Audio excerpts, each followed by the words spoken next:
Your tea and let's get ready for another amazing show. It's Tea Talk time with Lady O. Thank you, Tracy. And as you can see, I have my tea, but I'm telling you what, this past week, I had more hot chocolate than I could ever have thought about.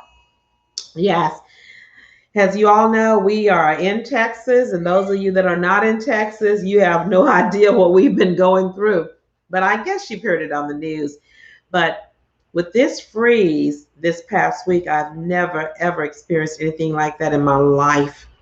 I want to thank God for surviving this. When I was looking back over, I said, we came into this new year thinking 2020 is behind us, and here we come 2021, and then all of the insurgents at the Capitol and all the awful hearings and things that were going on. And I mean, it was just awful, the things that happened in January. We thought February, we're good to go. We can get past January. And here we are finding ourselves into a freeze where we had no lights, no water, some people didn't have food, no heat. And when I tell you it was cold, it was so cold. So when we get on here and we drink tea today, we're happy to be able to have a place to have tea and that we can come to you for tea talk. So we pray that all of you all are well. At First Metropolitan, we are reaching out to the community for those people that need help. So if you will let us know if you need anything, we're getting some things ready to open up First Med and some with some emergency things that people need, like water and things like that. So let us know. But we thank the Lord for bringing us through, and it's good to see you today. And I say that really, really genuinely, that it's really good to be seen. We want to just keep those people in prayer. Many people, I think they said about 60 people lost their lives because of hypothermia or freezing to death, and a little boy lost his life. So it's just been very, very sad to see the families whose homes have burned down and who have lost their lives and still don't have running water, hot water, and still their homes. A lot of pipes burst and their ceilings are open up. Ours burst too, but it's in the garage. But some people are in their bedrooms, they're in their living rooms with the ceilings falling down. So we thank the Lord that it was not as bad as it could have been. And for the fact that you're hearing me means that God blessed you to see another day. So we don't complain. Listen, I've had some good days, but I won't complain because God has been so good to me. Can I get an amen in the chat room? God has been good. He's been mighty, mighty good. So I want to give him the glory and the honor. I don't want to give too much to what all we went through, because the fact that we're here says that we went through it. We got through it, right? So we thank the Lord and give him the glory for protecting us and keeping us. And I tell you, I reflected back about how, growing up in the city, but I lived a lot of times in the country with my grandfather on a farm in East Texas. And all the things I had to do this week, I learned on my grandfather's farm, how to survive without heat. All those blankets and quilts stacked up on top of each other, putting your food out in the backyard so to keep cold. We didn't lose anything. We put it all back out the back on the back porch, and so that it would keep cold. It's colder out there than it was inside. So, but anyway, so we're here today with giving glory to God, and I want to just say to you, welcome. And hello, Andrea. I see you there. Welcome to Tea Talk, and all of you guys. I see Sister Etta's on, Sister Lucy Solomon, Sister Deborah, Flair, Andrea McMillan. I saw her already. Tisha. These are people that are on. So we're going to talk today about African American History Month. We're celebrating that. You see, I have my African American dress on. I don't know if you can see it the wrong way, but it's an African pricks from Nigeria. So I'm celebrating my heritage from Africa. And we're going to talk about some African American sheroes. We hear a lot about African American men, but sometimes the women get kind of left behind. And so we're going to talk about some women that you probably may not have heard about as much, and some you won't have heard about at all. So we're going to get right into this because we have a lot of stuff. You've got your children our grandchildren, they need to know about their heritage and their history, and especially the young girls. So why don't you email someone, text them and let them know that Tea Talk is on and they're getting ready to talk about some female African American sheroes. Okay. So what I've asked my team to do is to find somebody that they would like to share, somebody that means something special to them. So I'm going to let them come on first, and I'll bring mine on last. Okay. Tisha, why don't you come on first and talk about who did you choose as your shero to highlight for today? Come on and tell us about who it is. There you are. Hi, Tisha. Buddy. Okay. Go ahead and tell us. You I hopefully actually. Cicely Tyson. Okay. She is well known. Yeah, she is well known. But I chose her because she had so many. So first of all, she was co-founded the Dance Theater of Harlem, and also she was an activist. Okay. So she was honored actually by the Congress of Racial Equality and by the National Council of Negro Women. We're always seen as angry women, women of color. We're always seen in that light. And she was just so graceful, and she just kind of reiterated that for us. There So I she chose is with that. Cicely Tyson. That's beautiful. The queen, Yeah, African queen absolutely. In her own right. in her own right. And Yes. she had so many, I loved her too because she played so many different roles. And I mean, everything she played was really based upon a lot of struggles and things that she had been through, her own struggles into the Mm-hmm. theater. I mean, the movies and acting guilds of being a black woman, a dark Mm-hmm. black woman trying to get into the field. So, yeah. So, did you want to tell And us she didn't anything else accept about roles. her? Well, I was going to say she didn't accept roles that she didn't feel a connection with, and that speaks volumes because nowadays people they are so eager to be an actress. They would take any role, whether it was a good movie or a bad movie, and she Mm-hmm. would really thoroughly think about her roles, how she would look, how she would wear her hair. I mean, she has tons of stories about how she changed her hair, just to Yes. fit her roles Yeah, and feel she like. got when she got in the role, she really was in the role. I think the one of Jane Pittman, you remember that one in which Uh-huh. she was going up to that water fountain, she was shaking, and the makeup they had on her, she looked Yeah. like she really was there in the 50s in that water fountain thing for whites only. Remember that one? Hmm. Yes. And she Yeah. actually did, she actually received an Academy Award. I didn't even know that. So I found that out when I was doing research about her, that she Okay. got an Academy Award in 2018. Mm-hmm. Mm-hmm. Yeah. She, 2018. Wow. yeah, she did. And that's amazing because it's not enough of us that have them. Right. And you know what I really think that's really prominent about her too? She just died, was a couple of months ago. Was it Hmm. last month or December? February I can't even 28th. remember.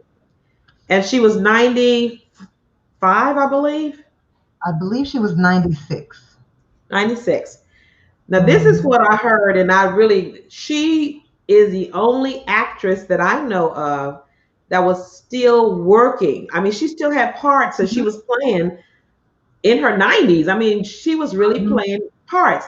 And wait a Hmm. minute, this is the part I really love about her. Did y'all see her at the funeral of Aretha Franklin? She, Oh, I, she had that black hat on. Do y'all remember? I remember that. And when Hmm. somebody's wearing a hat like that, we said she fell in the room. So she Hmm. fell in the room Yes, she wearing did. that hat, and she was sharp. She was the sharpest thing there. And Oh, that yeah. had to have been what, a couple of years ago. She's always been like that.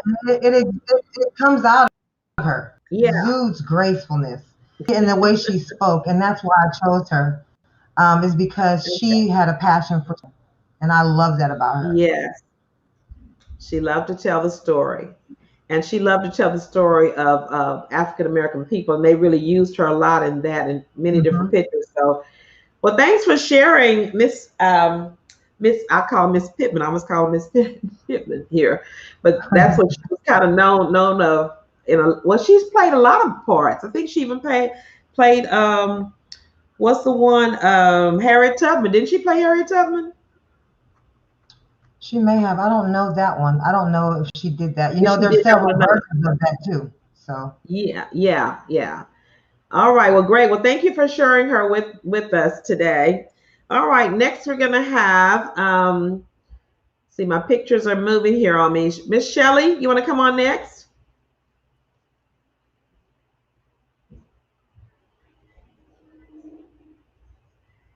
There you are. Hi. All my pictures went away from me, so I'm trying to figure out who was second. So Shelley, who did you pick? Unmute yourself. Unmute yourself. Okay, I got you. Thank There you. you go. Thank you. Well, good afternoon. I chose Catherine Dunham, and I chose her because she's a dancer, and I have a daughter that's a classically trained ballet dancer. So I chose her because of that. And I asked Carmen some information about her, and she really gave me a lot of insight. And Catherine Dunham is the only Black dancer that codified her own technique. So yes, so it's called the Dunham technique. Get out of here. And the Dunham technique is taught all over the United States, but not just in the United States. It's taught all over the world. It's taught internationally as well. Wow. Yes, and Carmen told me that in order to teach Dunham, you have to be certified. And it's very difficult because it combines ballet, but it also combines African dance. So so it's very athletic. It's a very athletic form of dance. And she said that it's very difficult. And also, there are an exclusive number of teachers that have been taught the Dunham technique because Miss Dunham would teach them herself. Oh, okay. Yes. Wow. And, yes, she died in 2006. Okay. So I said, well, Carmen, you know what? Since you know that there are not that many, it's an exclusive group of people, you should think about becoming certified to teach it. Exactly. Yeah. And you can add that to your resume. Come and on. and as soon as I told her, she looked it up and she saw what you had to do to teach it. And she said, yeah, you know what? You're right. Because she took 2 semesters of the Dunham technique when she was at Alvin Ailey's School of Dance. So she took 2 semesters of it. So wouldn't that be something if your daughter started teaching that method? And it all started because you started to do research on dancers. Yes. And brought that to her. Wow. Yes. I can see her doing that because she has a body in the form, the African dances and things that I've seen her do little things. She could do that. She could do it. I think she could too. Ooh, we got to bring her back once she learns how to do that. Yeah, that would be awesome. That would be awesome. And you know what? Parents would love to have their children trained. And people would love to be trained because it's difficult. And so, you would be in an exclusive group of people. Right. But when I look at it being a cross between African dancing and ballet, it might be easier for some African Americans to do it. Yes. Because sometimes we have that natural kind of bent and rhythm about our bodies. Exactly. I bet it's not going to be that difficult for some of them to do. For some of them, yes, I agree. And that's why Miss Dunham did that, because she wanted African Americans to have a dance that they could have done with. Wonderful, wonderful. Oh, thank you for bringing Miss Dunham to us, because I had never heard of her before, ever. Yes. You have another one you want to share? The other person is Dr. Khadija Brethren, and Dr. Khadija Brethren is a heart failure specialist, and she is an assistant professor at the University of Arizona. And I chose her because she is an expert in cardiology and heart disease. And that's important to me because both of my parents died from heart disease. And I also have high cholesterol. And if high cholesterol is unchecked, then it can create heart disease. So this is near and dear to my heart because African Americans are disproportionately affected by heart disease. Right. And that's the reason that Dr. Breathitt said she became a cardiologist, because our people are so negatively impacted from heart disease. Wow. And she also said that she wanted to be a cardiologist because only 13% of women are cardiologists. And What? listen to this, only 3% are African American. Wow. So she's definitely a shero. Yes, she That is. people, I mean, if you are wanting to go in the medical field, this would be a great person for our little girls to see. Someone Yes, is going into not just nursing, which nursing is great, but you yes, can become a cardiologist and help your yes, people. yes. Wow. What's her name Phenomenal. again? Bretham. You know Breathitt. what? I thought Dr. about, Khadija Breathitt. yeah, you can think about her name because of the breath, Yes, Breath. yes, Bretham. I Breathitt. love it. Yes, yes, yes. Well, And it's near and dear to my heart too, because um as African Americans, sometimes we are not active as we should be. mhm. And when I was reading, she said that she realizes that heart disease is typically a preventable disease. We don't have to get there, What? but Wow. it's brought on by diet and exercise, and poor diets and lack of exercise. Hmm. So she said that her life's calling is to use medicine and Hmm. research to change the statistics of heart disease in the African American community. So I said, "Oh, she's a shero for me." All right. Sounds like a Yeah, great shero. And you yeah. have one daughter's a dancer. What does your other daughter do? Yes, and my daughter is a physician. Nia is a physician. So both of those are near and dear to you because you got Yes, one that's a dancer and one and that's a then that's a doctor. doctor. Yes, yes, Wow. Well, yes. I'm sure you'll be sharing that with her too. Who knows? She'll be looking up to see what a cardiologist does. College. Exactly. That's right. That's right. Yes, yes, yes. Okay, very good. Well, thank you for sharing those sheroes with us. Thank you. Okay. All right. Let's see. Flair, are you next? Or Spring Flair Clark on? Or Okay. Deborah? Which one was it?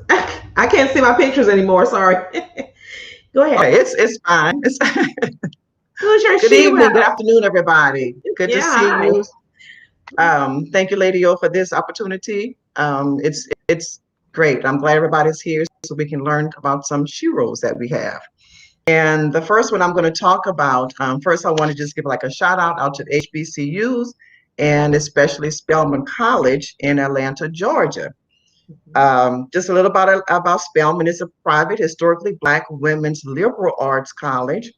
And I also want to give out a shout out to my niece, Jay, who is a student, a sophomore at Spelman, studying psychology and pre-med. So I did that, and I chose the person I'm doing is because of that connection. And the person I'm doing is a graduate of Spelman in 1984. Her name is Rosalind Gates Brewer. And she's on the she's on the board of trustees. She's a chairperson on the board of trustees, and she has become the new appointed CEO of Walgreens Boots Alliance Incorporated. Her Wow. appointment there makes her the only Black woman CEO of a Fortune 500 company. Wow. Before she was there, she spent 3 years with Starbucks as a chief operating officer. Mhm. And before that, she served as president and CEO of the Sam's Club. Mm. So she has a great She needs. background for her. Yes, she has a great background. And Yeah. they talked She's a about great she leader. I had mean, some people. she's like leading Um, corporations and companies. yes, yes, Wow. yes. So I just shout out to Spelman and HBCUs. Right, right. When I was Yes. raising my children, I have one daughter, and I always wanted her to go to Spelman for that very reason, because not only is it a historically Black university, I know that they produce Black leaders who can hmm lead anywhere. And that is a hmm good prime example of what Yeah. Spelman does. So we do honor them as well. And they And always so talk what? about us, the little girls looking up to someone. They Yeah. have, someone they can look up to coming from a woman's college. Yes. And it's all Mhm. women. Very Yeah. good. Did you have another Shiro? Yeah, my other one is, I know most people have heard of her, but I kind of have a connection. She's Uh-huh. from New Orleans, and that's Okay. where I'm from, New Orleans. New Orleans in the And house. yes, yes, and I see my sister and everybody there. So hey, guys.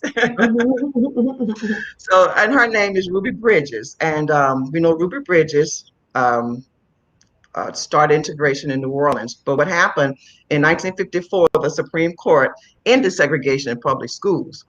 But down south and in Louisiana, it Mhm, didn't go over so well. mhm, They did not let us enter their schools. So in 1960, they were forced to allow mhm, the students. So they said that they went to the black schools, they tested the students. Well, it was a white test. So they tested the mhm. students, and only 4 students passed. Wow. And Ruby Bridges was one, and there were 3 other students. Where Ruby Bridges ended up going to William France Elementary in New Orleans, and the other 3 students went to McDonald Elementary School.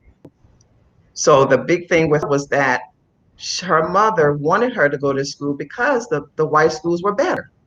They were Mhm. better in Louisiana. Black schools didn't have anything. Right. My siblings were in black schools, but when I came along also, I ended up same thing right after her. In 1960, she entered the school, and she entered with her mother, armed guards and federal agents and everything protecting her. And so I can relate to that because that was in 1960, and about 1960, I was able to, in my Algiers area of New Orleans, in the neighborhood, we, as a couple of us who also had to integrate one of the white schools there. Wow. And just with her paving the way, it wasn't as bad as what she had to go through. Mhm. But in the schools, we had to listen to teachers and children say things to us and Mm. call Wow. us different things and try to embarrass us. Yeah. So I Wow. I I relate with her because it was Yes. right there during my time. So Yeah. I was a part of You that. Yeah. you know what? Let me tell you something. And this is why we need to talk like this. Just have talk. But I knew about Ruby Bridges. I mean, I've seen the pictures and the movies, but for some reason, it just didn't dawn on me that it was in New Orleans. Yes. I don't know Hmm. about anybody else, if everybody else knew that, but I didn't know. Yes. I knew it was down south, but for some Hmm. reason, I didn't know it was in New Orleans. But so when I go back there Yes. again, I want to go visit that place because I Yes. just think Yes. about her. I know you guys were kind of scared and intimidated, and the fact that she actually went by herself with armed guards, Yes. Yes. she's definitely Yes. a shero Yes. forever. Yes. And she's now an activist and everything. She's still alive. You can Okay. see pictures of her and everything. But yeah, because of what she did, we were Hmm. able to get into those schools. My Yeah, my parents wanted me the same way. They wanted me to go to the white schools because they were better. they were better. They They had offered more. all the books. They had the books and They all the had good stuff. everything. Yes, yes, Yeah. they had everything. They And had everything that black schools didn't have. So yeah. yeah, so I always teach my children about her in school because I just admire Um, that about her and because of where she's from. yes. And so she's still living in New Orleans, or do you know? Yes, I think so. Yes. Uh-huh. Yes. Yes. Wow. Hmm. Well, thank you for Yes. sharing that, Shiro. Because I was even saying when I watched the movie and everything, I was like, even as a mother, I mean, my mother let us go, but we were teenagers by then. The same Hmm. thing happened. I mean, Texas is south too; it's southern, and same thing happened. We were supposed to be able to go in the '54 when this happened, but the schools in Texas, well, in Houston and Dallas, they were not integrated until the '60s, Hmm. and there was Hmm. forced integration, and we Yeah. were bused everywhere. So, and it was scary in some places, but for her to go back then and to walk in as a little kid. And when I watched the Hmm. movie, we had the big thing at Movie at First Met for family night this past summer, and it showed though that how she did have some nightmares about things that people said to Yeah. her. And there was this lady who had this would wish death on her and her food and poisoning her. Like, you know, she did it, but she had a lot of things that were said to her that, you know, wow. So she definitely is our Shira. Yes. Okay, thank you, Sister Flair, for sharing with us. You're welcome. Okay, okay. Sister, who's next here? I just had a moment trying to figure. Shelly, no, Tracy. Tracy's next. Okay, thank you for pulling up a picture because I'm like, my pictures got out of whack, and I'm trying to figure out where is everybody. Hello, hello, Yeah, but that's everyone. cool. Go ahead, Tracy. Hello, good afternoon, everyone. I'm so glad to be here safe and sound after the week we just had. So I pray that everybody's doing well and safe and sound as well. Well, I have two outstanding women that I chose, and the first one is Dr. Katherine Johnson. Okay. And all of us learned more about Dr. Johnson in 2017 in the movie The Hidden Figure. Yes. And, you know, prior to this, we just made the assumption that NASA had these other typically white male scientists that ran the NASA programs. But once we were able to look at this movie, I mean, it was amazing to learn that African American women were responsible for putting men on the moon, for orbiting around the Earth, and they basically coined Dr. Johnson as the NASA genius, a mathematician, also known as a human computer. Before IBM became the thing of that era, she was the computer. That's right. She was a human computer. We didn't have any of these computers. She could do it in her mind. Exactly. And she had a lot of pushback from her male counterparts because she could look at something and visualize it and work it out, the mathematic figures, and she was accurate. Yes. So they gave her a lot of trouble for that. And even the struggles with having to eat separately from them or go to the different separate restaurants. She had to travel. They said she spent 2-3 hours a day just going to the restroom because she had to go to a separate she had to run across several buildings. I remember seeing in the movie, she had to run across several buildings trying to get to the colored restroom. Right, wow. right. She And definitely is a Shiro. Oh my goodness. Right. And one of the things that was so key about her, when I went to Texas Woman's University in Denton, and at the time, a lot of girls were not really getting into science and STEM majors. She actually visited our university, and she was really, you know, talking about her journey with NASA and how she really was encouraging more African American young women to get into the STEM fields because we're not there. And it's still a struggle even today. We don't have as many there. But just to see this woman, I was so inspired because she had quite a story. But at that time, and that was back in the early 90s, her story wasn't told. It just wasn't until told. a couple of years ago too. And I remember in the movie, I don't know if y'all saw it, please see it if you haven't. John Glenn, who was the first man to orbit around the Earth, this is what he said. They introduced IBM computers into NASA, and they kept getting errors on making sure the accuracy of the aircraft. He said, "Guys, go get the girl, because if she does it, it's gonna get right." And they did, and it was successful. And he said he wouldn't go unless He she wouldn't go. did it because he trusted her over their computers and over their figures.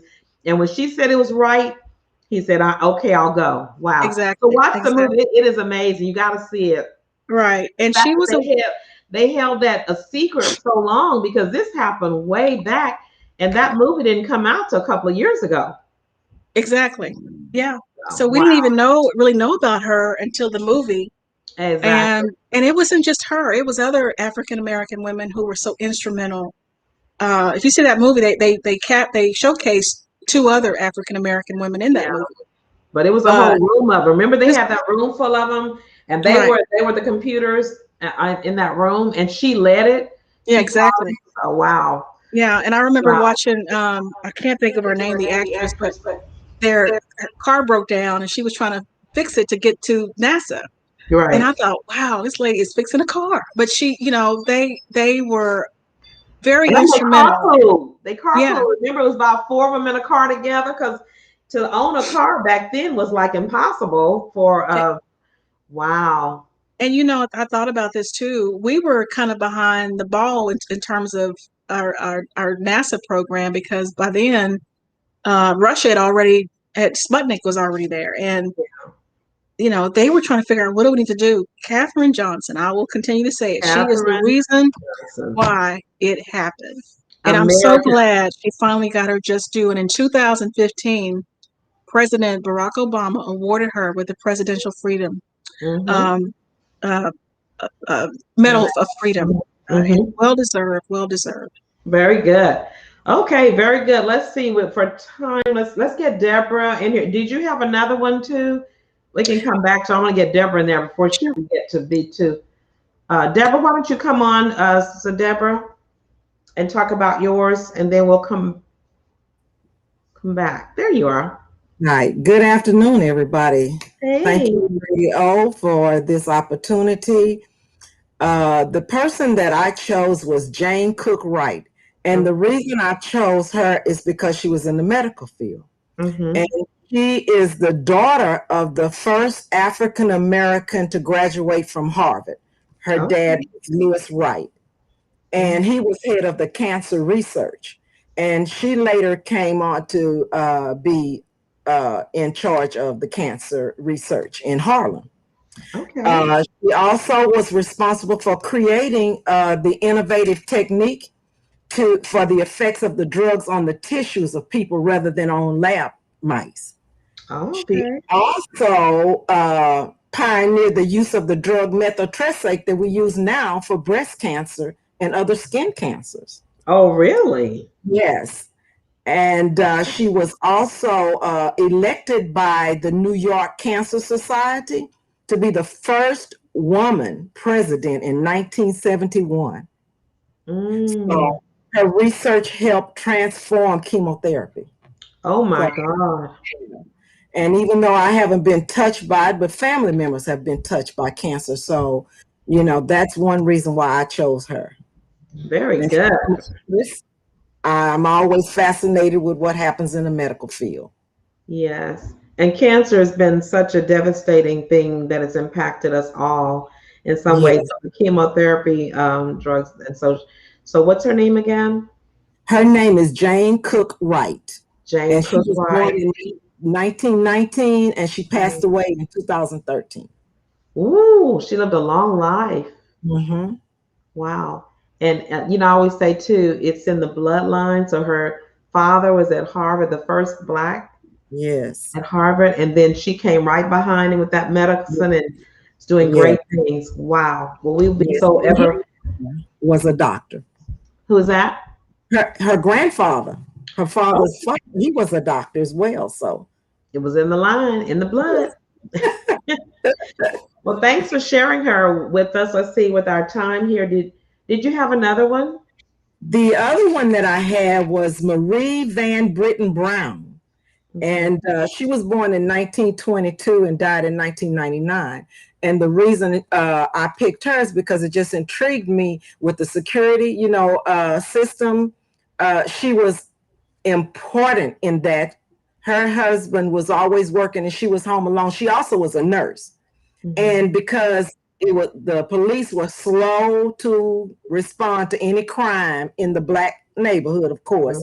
So she wanted to make sure that her family was secure. So her husband was an electronic technician. So with her husband, she was the one who invented closed circuit security. What? Yes. So that really fascinated me, and that it was a woman who was seeking to protect her family, and so it made me just think about how resourceful and how creative we can be when we're in need. When we're in need, we want to protect our family. Wow, that was really great. What's her name again? Her name was Marie Van Britten Brown. All right, that's beautiful. Definitely a Shiro. We all have those security cameras and all over the Yeah. world. When you see a security camera again, you'll think about Marie and wanting to Yeah. protect her family. Wow. Right. Yeah. Wonderful. And so, okay, thank you very much for sharing that. I wanted to go back to Tracy because I think I only got one of hers. Tracy, your other one, I'm sorry. Oh, no problem. The other one, this one is very personal to me. It's Dr. Patricia Bath. Yes. And Dr. Bath was one that I researched because um, I took care of my mom as she had diabetes and eventually lost most of her eyesight.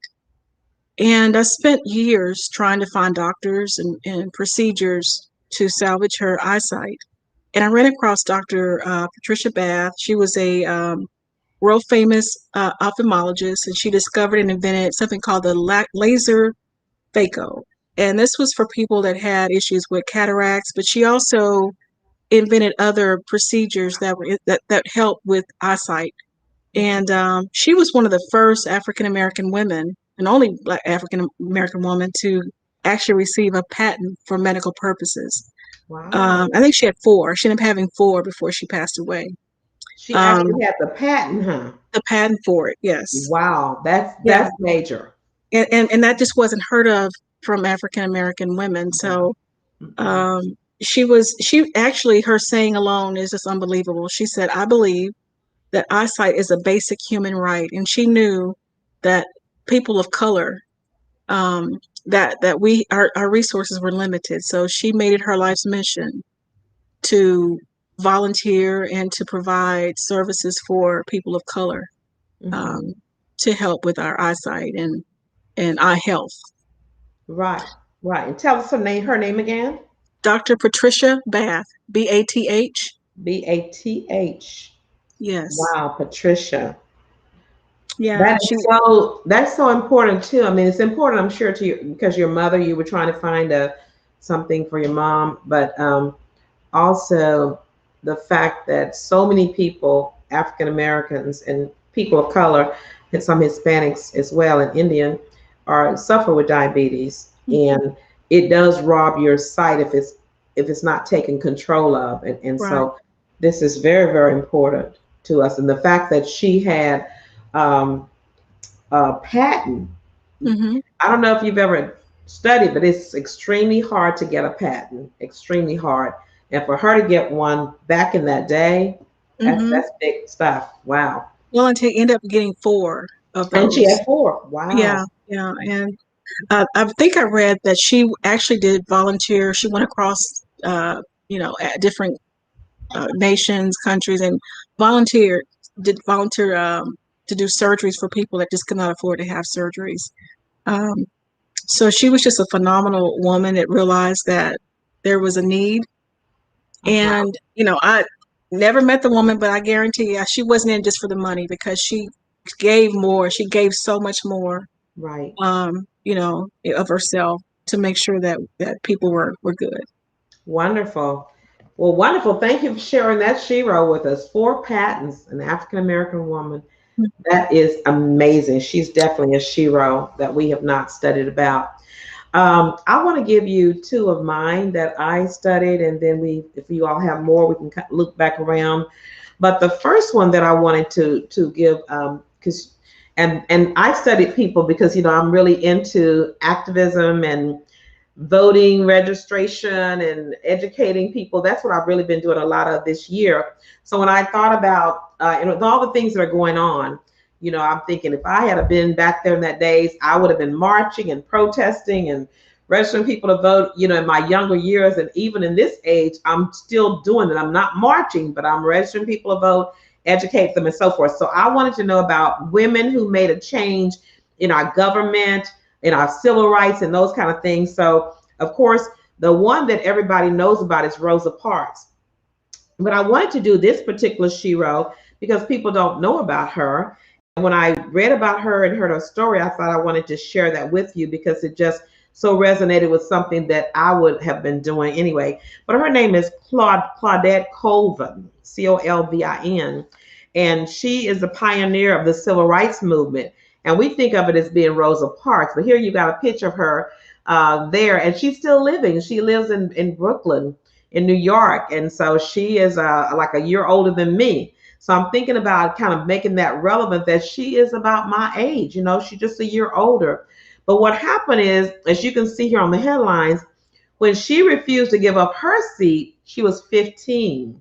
So she was what they were asking her about, and she said, what they said, were you scared? She says, no, I'm a teenager and I was defiant, and we had just got through studying Negro History Month. So back then it wasn't Black History Month, it wasn't Africa, it was Negro History Month. She said, we had just got through studying some things about Harriet Tubman and Sojourner Truth. She said, I was so angry and so mad about how they did it. And I had taken on a lot of their power. And she said, I felt like they were with me. She said, so they asked me to get up. She said, I was like, no, I'm not getting up. They're going to carry me off of here. And sure enough, they did. They arrested her. They took her to jail. She was 15 years old. Can you imagine? Some of you right now have children of 12 and 13 and 14, 15 years old.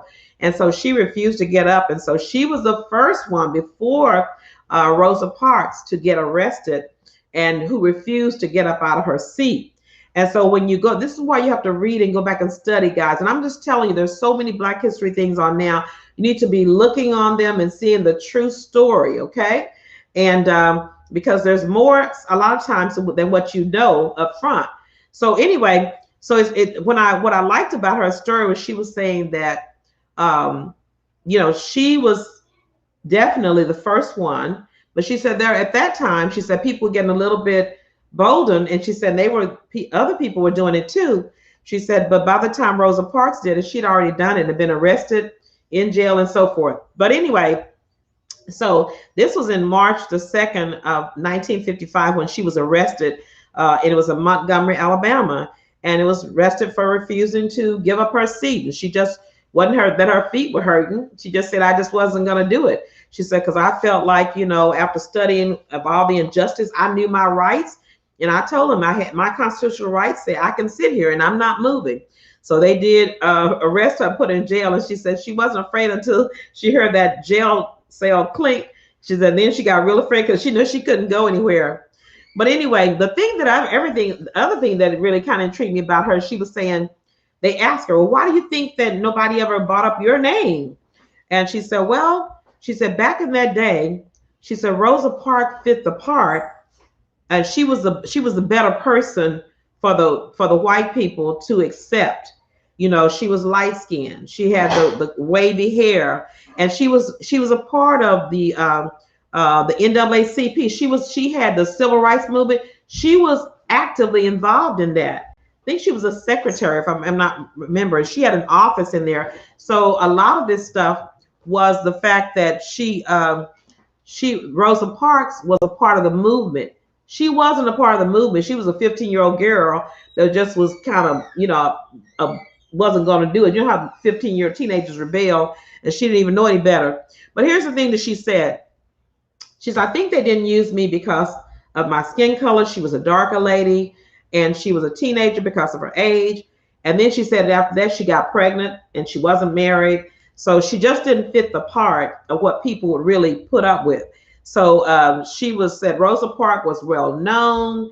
She was well respected. You know, she was active in the movement. And so they used her because she was the better person to be able to get the point across. But she wasn't the first. So I think she's a shero that needs to be talked about and given her props. So look up Claudette Colvin, and you can find out more about her and share that information. Because what happened, we found a lot, is that a lot of people did not get their dues. A lot of things that happened back in the civil rights movement, and even before then, people were not given their rightful thing, because they actually did more than what some of the other people did, or they were behind it. And I tell you who really got the short end of the stick is women. Women, did y'all watch that about we're going to talk about the African American church next week and the impact, but I watched that it talked about 80% of the Black church is made up of women. But we don't hold leadership in there. So 80-something is women, 15 are men. But when it comes to leadership, 80% of the men lead all of the position, and 10% of the women have positions. So it's something wrong with that.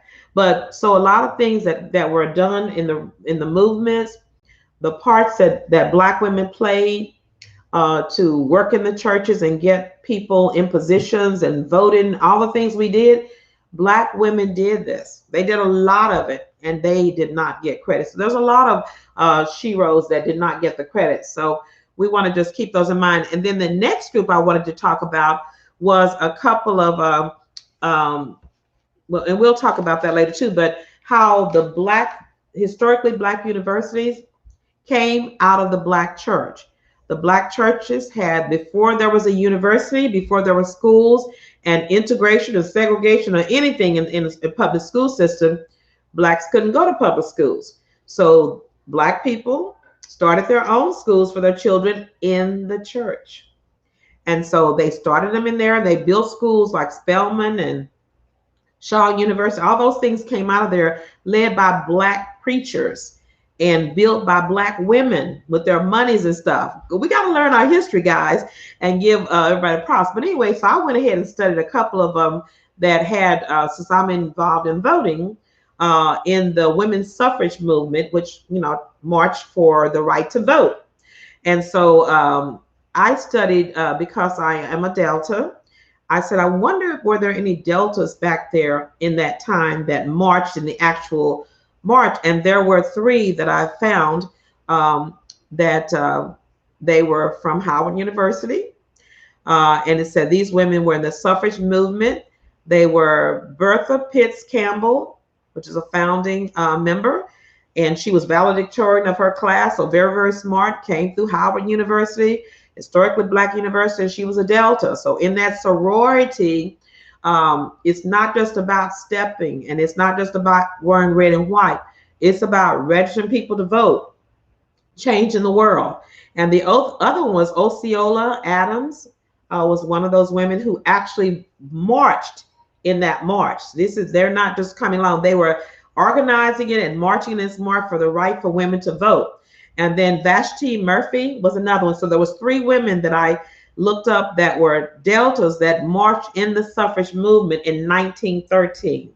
And so go back and look at that, and you'll see some of the other sororities too. I didn't look up them, but I know I was looking up the Deltas and looking up the historically Black universities that they came out. And here we have now first vice president, Black woman coming out of Howard. So we got to give some props to Howard University. Okay.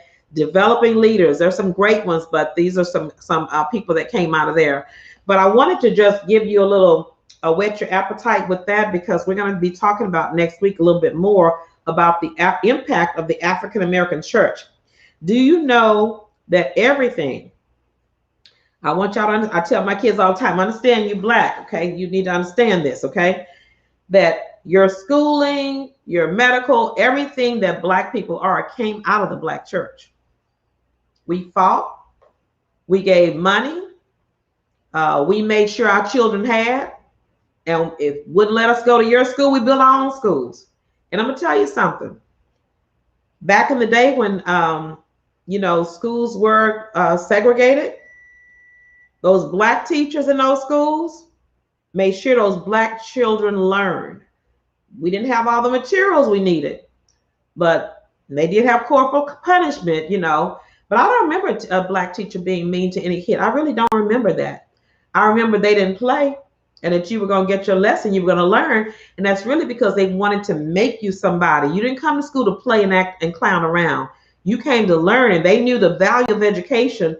So those Black teachers could not teach in the white areas. So we had the best of the teachers in the Black schools.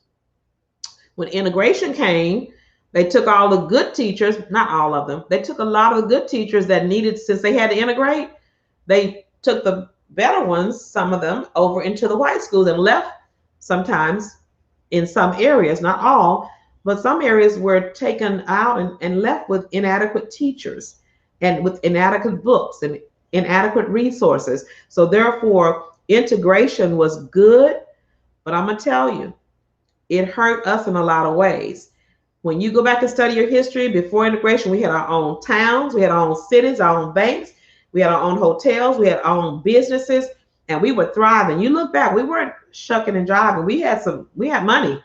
Some of us did, and we were all put into that thing of earning money and not on welfare. So integration has done a lot of good things, but I think in some cases we missed some of those things with those good Black teachers that made you learn, okay, and make sure you had it. So anyway, I think that's about it today. We're getting kind of close to the end. I want to make sure we look about what's coming up next week. So Sister Tracy, what do we have coming up for next week? See. It's going to be, hopefully y'all can hear me, but we're going to have an amazing show talking about the Black church, the influence of the Black church. And as Sister Lady O just said, I would encourage you to watch the Black church on PBS. This is our story. This is our song. I had a chance to watch it yesterday. Amazing, amazing. So much was birthed out of the Black church. The Black church was our safe place, our haven. So so much came out of it. We're going to have a wonderful show talking about the influence, especially during the civil rights movement, and how the Black church was so instrumental in ensuring that we continue to progress as Black people. So please tune in. It's going to be an amazing show. Right. And spread the word to your family and friends who are out of town. So glad to see the New Orleans friends in the house. Hello, New Orleans. And so we see some other people. If you give us a shout out about where you are calling from, we'd love to shout out your city or your state, wherever you're from. But the other good thing too about next week is our church anniversary. We first met. And we're going to be on the ground. So we'll be coming to you live, but we'll also be on the ground because we want to interview some of our founding members, tell you some history about First Met and the impact and what it's had on the city of Houston in the Northwest area. So it's going to be great next week. So we want you to join us. But I tell you what, cut off all the other shows that you're looking at. African American History Month is almost over. And some of these shows you will not be able to get in the way you're getting them now. So they're playing them now because you have I'm trying to think about the right word. Okay. Anyway, you have people, these big companies putting money behind pushing it for, they're paying, television costs. Okay. So they're paying for it to be broadcast now. Next month, you won't have as many opportunities. So please go and look at every movie that you can find about history of Black people in all different genres. I looked at Nina Simone last night. She's got another one coming up, and how she impacted integration and what they had to go through back then, make you appreciate a whole lot more what we have today, and help you to understand that, hey, we got to get it together so we can help people coming, our children coming behind us, and America as a whole, not just Black people, but white people. We're in this together. So we got to help one another by educating, communicating. We got to collaborate so we can learn each other, because what I used to always put on my bulletin board in the school for Black History Month, because I was in an all-white school, I said, Black history is our history. So it's not about saying, it's our history, okay? So when I teach your child Black history, I'm teaching them American history, okay? Because they're like, you going to be teaching our children Black history? Yes, I am. If they're in my classroom, they're going to learn Black history because it is our history, all right? So anyway, I think that's all we have today. I want to thank you all for joining us. Thankful to all of my production managers who came through and did the research and found those sheroes. They were wonderful. If you have any any questions or any comments, we still have a few minutes so we can answer a question. Boy, I tell you, I'm still kind of this week. Okay, let me just ask y'all a question. Are y'all kind of having a hard time getting back in the swing of things after this week? It's like this week was like it just kind of took me and shook me a little bit, and I'm having a hard time kind of getting everything back to moving in my brain. It's like it's just, I've got kind of out focused. Anybody else? Is it just me? I mean, I say Shelly said yes, Ella Ford said yeah. And so Anyway, we thank the Lord, but it has been a week, and I'm thankful. Yeah, I can't focus like I want to, but this has been great. So thank you all for joining us for the Sheroes, the unsung Sheroes this week. Hopefully you learned something. Hopefully it will make you want to go and learn some more. Take your kids with you. Help them. I mean, it's at our fingertips. We used to have to go to an encyclopedia, to the library, and try to look all that stuff up. All you need to do now is put your fingers to work, and everything comes up before you. So don't let this day go by, and don't let this month go by without doing some research into your history. If you don't know your history, you're destined to repeat it.